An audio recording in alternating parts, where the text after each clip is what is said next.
Welcome बच्चों। आज हम आपको दशमः पाठ 10 चैप्टर विश्व बंधुत्वम विश्व एक परिवार पाठ का अभ्यास पूर्ण करवाएंगे। इसमें पहला प्रश्न आप उच्चारणम कुरुतः देख रहे हैं। उच्चारण कीजिए। आपके पाठ के अनुवाद में आपके सामने यह शब्दों का प्रयोग किया गया था, जैसे दुर्भिक्षे गरीबी के कारण, राष्ट्र विलपे राष्ट्र पर विपदा आने पर, विश्व बंधुत्वम विश्व एक परिवार, विश्वसंति विश्वास नहीं करते हैं, उपेक्षा भावेन उपेक्षा करते हैं या उन्हें अपने से नीचा समझते हैं, मतलब अपने से कम समझना, उसे उपेक्षा करना कहते हैं। वे द्वेषस्य से मतलब किसी से घृणा करना या किसी से कुछ द्वेष भावना रखने को कहा जाता है। ध्यानतव्यम ध्यान पूर्वक, दुख का भागी होना, प्रदर्शन्ति मतलब प्रदर्शित करता है या दिखलाता है। यह इन शब्दों का अर्थ है। अब हम प्रश्न 2 से बुक एक्सरसाइज प्रारंभ करेंगे। कॉपी में उच्चारणम कुरुतः केवल आपको समझाने के लिए पढ़ाया गया है, जिसे आप शब्दार्थ में भी देखते हैं शब्दों को, है ना। प्रश्न नंबर 2, मंजुष्टः समानार्थक पदानि चित्वा लिखतः। दिए गए शब्दों में से समानार्थी शब्द को चुनकर लिखिए। अब आपके सामने 8 शब्द दे रखे हैं।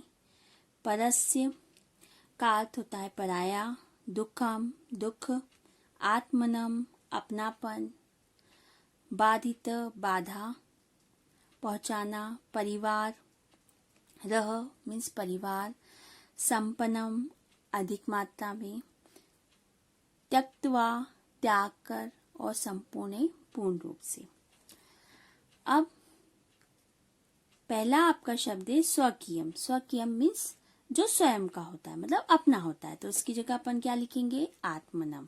तो स्वकीयम का समानार्थी शब्द क्या हुआ? आत्मनम मीन्स अपना। अवरुद्ध मतलब किसी भी चीज में बाधा पहुंचाना, तो बाधित बाधा पहुंचाना। तो दूसरा क्या होगा? बाधित।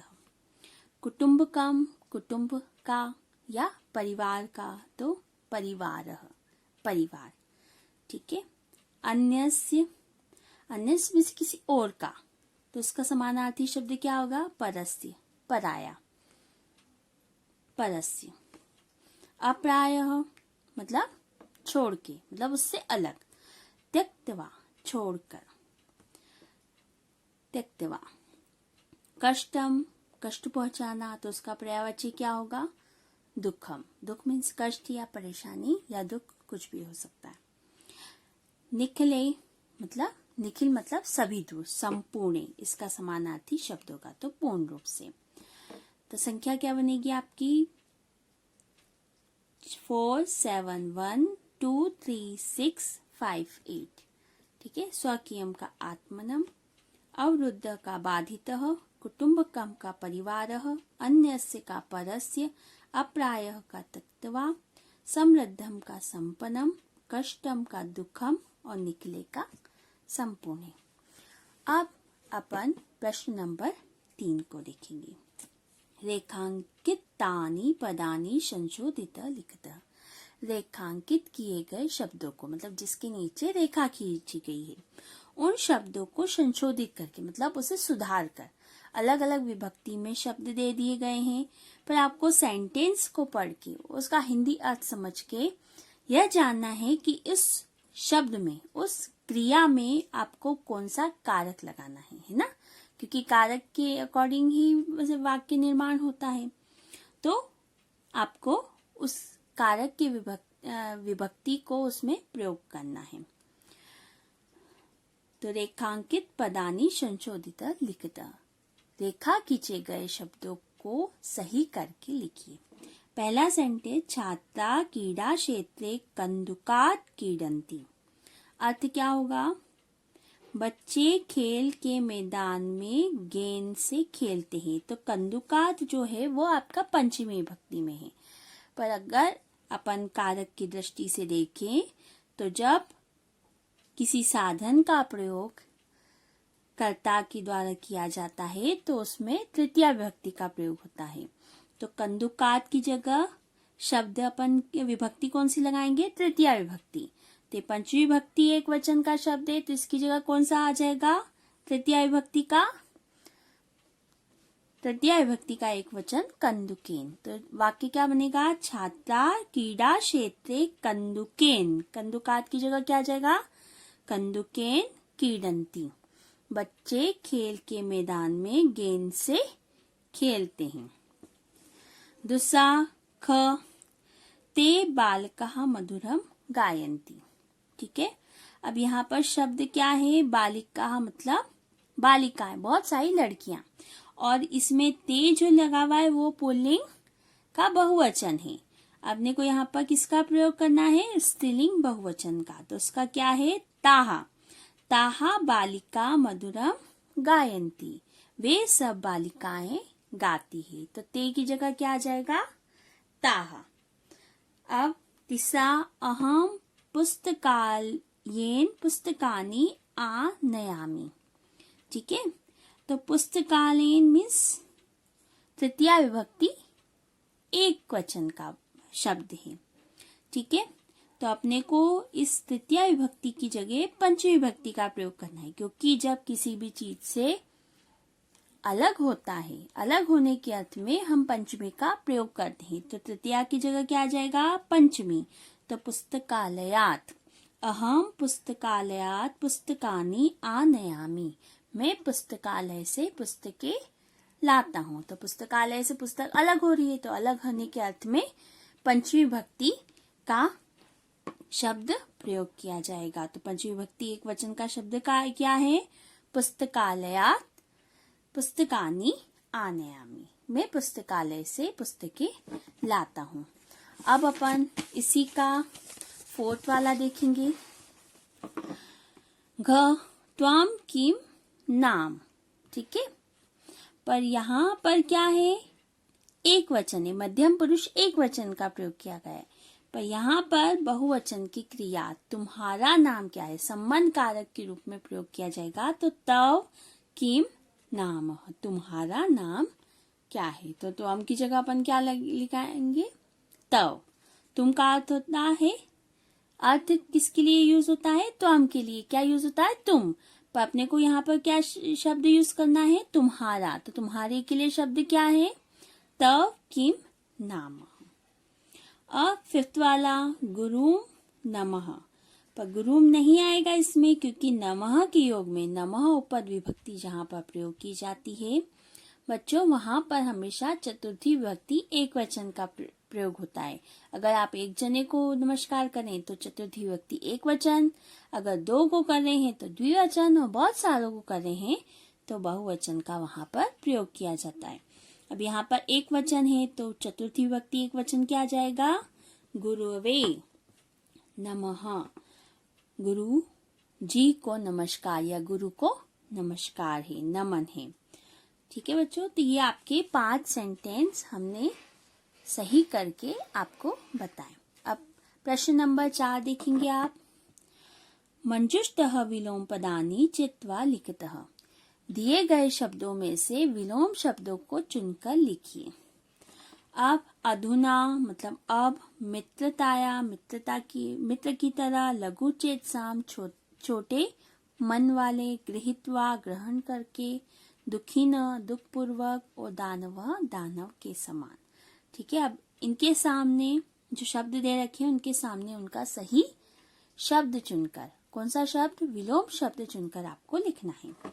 शत्रुताया शत्रु की तरह, तो इसकी जगह अपन क्या लिखेंगे? मित्रताया मित्र की तरह। पुरा मतलब पुराना, प्राचीन, और अधुना मतलब अब मतलब वर्तमान काल में जो है वो। मानवा मानव की तरह, दानवा दानव की तरह। उदार चरितनाम बड़े मन वाले, लघु चेतसाम छोटे मन वाले, सुखिनः सुखपूर्वक, दुखिनः दुखपूर्वक, अप्राय छोड़कर और गृहीत्वा ग्रहण करके। इसके नंबर देखेंगे 2, 1, 4, 6, 5, 3। ठीक है बच्चों, ये विलोम शब्द हो गया। अब नेक्स्ट वाला है आपका 5वां क्वेश्चन, अधोलिखितानाम लिंगम विभक्तिम वचनस्य लिखितम्। दिए गए शब्दों के आपको शब्द दे रखे हैं, इसमें 6 शब्द, इसमें सबकी हेडिंग भी डाल रखी है। पदानी मतलब शब्द, लिंगम मीन्स का लिंग, विभक्ति उसकी विभक्ति, और वचनम मीन्स वचन। तो दिए गए शब्दों के लिंग विभक्ति वचन को लिखिए। ठीक है, तो अपन पहले शब्द देख लेंगे, जैसे बंधु मीन्स मित्र, देशान देशों में या देशों को, ग्रहणाया मतलब ग्रहणा करता है ना, ग्रहणा पूर्वक है ना, ग्रहणा से, कुटुंबकम मीन्स परिवार, रक्षायाम रक्षा के साधनों में मतलब रक्षा करने में, ज्ञान विज्ञान ज्ञान और विज्ञान के साधनों को। ठीक है, तो अब अपन शब्द देखेंगे। बंधु शब्द से ही प्रतीत हो रहा है कि ये पुल्लिंग है, तो इसमें लिंग क्या लिखेंगे अपन, पुल्लिंगम। विभक्ति बंधु मीन्स मित्र, तो प्रथमा विभक्ति, और वचन क्या है, एक ही बंधु मित्र को बोल रहे हैं अपन, तो एक वचनम। ठीक है, तो बंधु शब्द का लिंग हुआ पुल्लिंग, विभक्ति प्रथमा और वचन एक वचन। देशान मीन्स देशों को है ना, जैसे कर्ता ने कर्म को, तो कर्म को किस में आया, द्वितीय विभक्ति में, तो देशों को, तो देश तो पुल्लिंग हुआ, को के अर्थ में कर्म कारक द्वितीय विभक्ति हुई, तो द्वितीय विभक्ति, और देशों तो शब्द से ही समझ में आ रहा है, अर्थ से समझ में आ रहा है आपको कि बहुत सारे देश है, तो बहुवचनम। ठीक है, तो शब्द क्या हुआ, देशान का पुल्लिंग हुआ, द्वितीय विभक्ति हुई और बहुवचन हुआ। ग्रहणा के कारण या ग्रहणा से, तो ग्रहणा एक स्त्रीलिंग शब्द है, तो स्त्रीलिंगम से क्या अर्थ में लिया है, तो मतलब उससे ग्रहणा करता है, उससे द्वेष रखता है, तो अलग होने के अर्थ में भी हो रहा है। तो षष्ठी विभक्ति स्त्रीलिंग जो है वो दोनों विभक्ति में एक समान चलती है, पंचमी और षष्ठी एक वचन में एक समान रहती है। तो क्या हुआ, ये पंचमी षष्ठी विभक्ति एक वचनम, स्त्रीलिंग इसका लिंग हुआ, पंचमी षष्ठी विभक्ति हुई और एक वचनम हुआ। कुटुंबकम परिवार, तो परिवार ना पुल्लिंग में आता है और ना स्त्रीलिंग में, तो क्या हुआ, नपुंसक लिंगम। और हमेशा नपुंसक लिंग प्रथमा द्वितीय विभक्ति में एक समान चलता है, जैसे कि आपने 6th में भी पढ़ा है, फलम का फलम, फले फलानी, फलम फले फलानी। अगर आप पुष्प का देखें तो पुष्पम पुष्पे पुष्पाणी है ना, और पुष्पम पुष्पे पुष्पाणी द्वितीय विभक्ति में। इसी तरह कुटुंबकम भी रहता है, कुटुंबकम कुटुंबके कुटुंबकानी।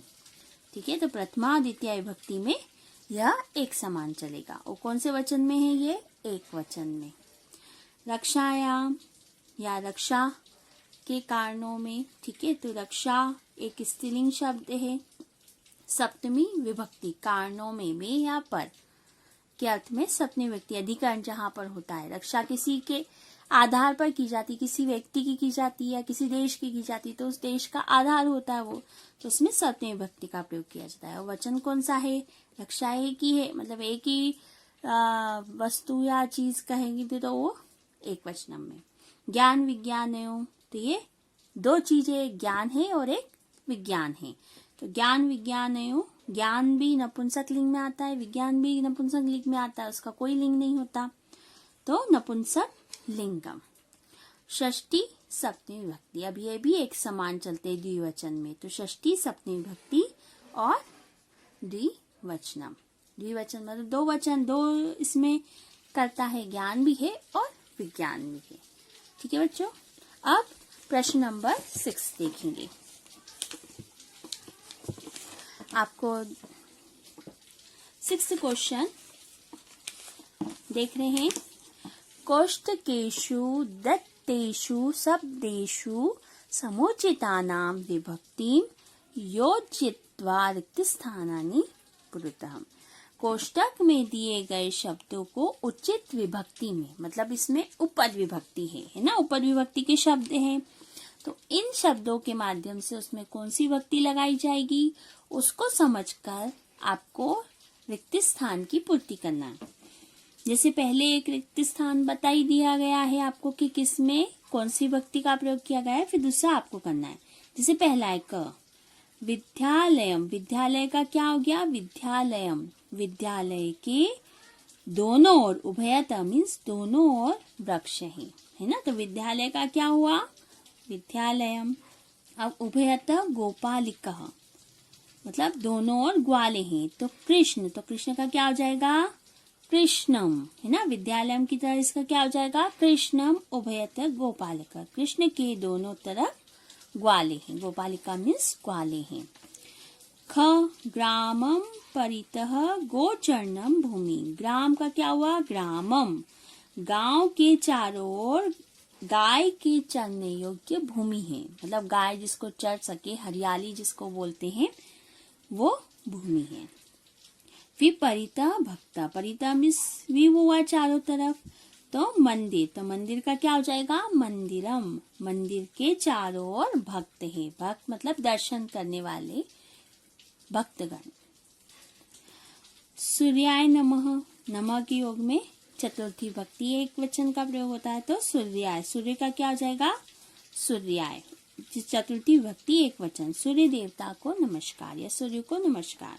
अब नमः तो क्या है, गुरु, तो अपन ने पहले वाले सेंटेंस में ही पढ़ा है, तो गुरु का क्या हो जाएगा, गुरवे, गुरु जी को नमस्कार। ऊपरी खग वृक्ष, वृक्ष तो ऊपरी के अर्थ में षष्ठी विभक्ति एक वचन का प्रयोग किया जाता है, वृक्ष का क्या हो जाएगा, वृक्षस्य, वृक्षस्य ऊपरी खग, वृक्ष के ऊपर पक्षी है।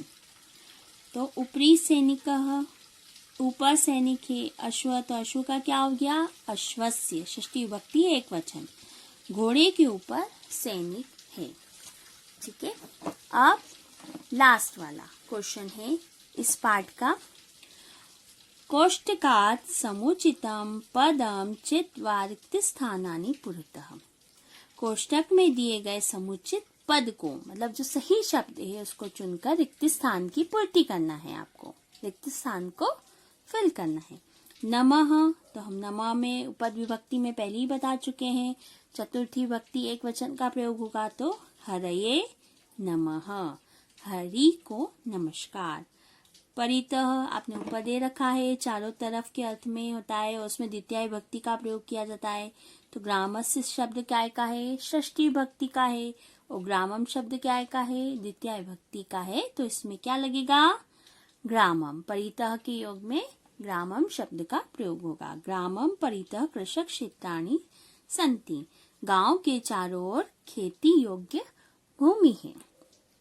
नमः, वापस नमः उपद विभक्ति आया, तो अम्बाये, माता जी को नमस्कार, अम्बाया पंचमी विभक्ति का है और अम्बाये चतुर्थी विभक्ति का, तो चतुर्थी विभक्ति एक वचन लगाएंगे, तो अम्बाये नमः, माता जी को नमस्कार। ऊपरी अभिनेता अभिनयम करोति, तो ऊपरी के अर्थ में अपन ने ऊपर देखा था कौन सी विभक्ति का प्रयोग हुआ है, षष्ठी विभक्ति एक वचन का, तो मंचस्य, मंचम नहीं आएगा, द्वितीय विभक्ति नहीं आएगी, इसमें क्या आएगी, षष्ठी विभक्ति एक वचन, मंचस्य ऊपरी अभिनेता अभिनयम करोति, मंच के ऊपर अभिनेता, अभिनेता मतलब नायक जो होता है वो अभिनय करता है। उभयत पुत्रो स्तः, दोनों ओर उसके पुत्र है ना, तो इसमें दोनों ओर के अर्थ में द्वितीय विभक्ति का प्रयोग हुआ, तो पितरम उभयत पुत्रो अस्ति, पिता के दोनों ओर पुत्र है। धन्यवाद बच्चों।